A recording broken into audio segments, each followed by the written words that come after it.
Subscribe to our channel and press the bell icon for the latest updates.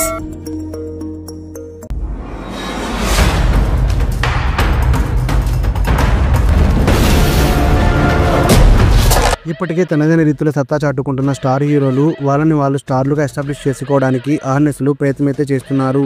తనదైన రీతిలో సత్తా చాటుకుంటున్న దర్శకులు సైతం పాన్ ఇండియాలో పెరు ప్రపంచనాలు సృష్టిస్తున్నారు. ఇక ఇదిలా ఉంటే ప్రస్తుతం నాని లాంటి హీరో భారీ విజయాలను అందుకుంటున్న నేపథ్యంలో దర్శకుడు శ్రీకాంత్ వడలతో ఒక సినిమా చేస్తున్నారనే విషయం మనందరికీ తెలిసిందే. ఈ సినిమా 2026 నుంచి సెట్స్ మీదకు వెళ్లే అవకాశాలు అయితే ఉన్నాయట. అయితే ఇందులో విలన్గా ఒక స్టార్ హీరో నటించబోతున్నారనే వార్తలు వినిపిస్తున్నాయి.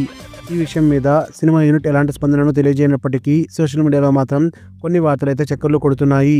ఇంతకీ విలన్గా చేసే ఆ స్టార్ హీరో ఎవరంటే తమిళ సినిమా ఇండస్ట్రీలో నటుడుగా తనకంటూ ఒక వైవిధ్యమైన గుర్తింపును సంపాదించుకుని తెలుగులో సైతం ఆయనకు ఎనలేని కీర్తి ప్రతిష్టతలను సంపాదించుకున్న కమల్ హాసన్గా తెలుస్తుంది. ఇప్పటికే ఈయన ప్రభాస్ నటించిన కల్కి సినిమాలో విలన్గా నటించారు. ఇక మరోసారి చిరంజీవి చేస్తున్న సినిమాలో విలన్గా నటించాలనే ప్రయత్నంలో ఉన్నట్లుగా తెలుస్తుంది. ఇప్పటికే శ్రీకాంత్ వదిల కమల్ హాసన్కు తన కథను కూడా వినిపించినట్లు వార్తలు అయితే వస్తున్నాయి. మరి ఇందులో ఎంత మాత్రం నిజం ఉందో తెలియాలి అంటే ఈ సినిమా మేకర్స్ స్పందిస్తే తప్ప సరైన క్లారిటీ అయితే రాదు.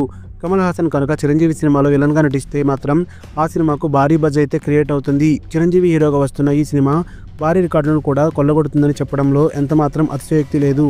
న్యూస్ అప్డేట్స్ కోసం బెల్ ఐకాన్ని ప్రెస్ చేయండి. అప్డేట్ రాగానే నోటిఫికేషన్ మీకు అందుతుంది, మర్చిపోకండి.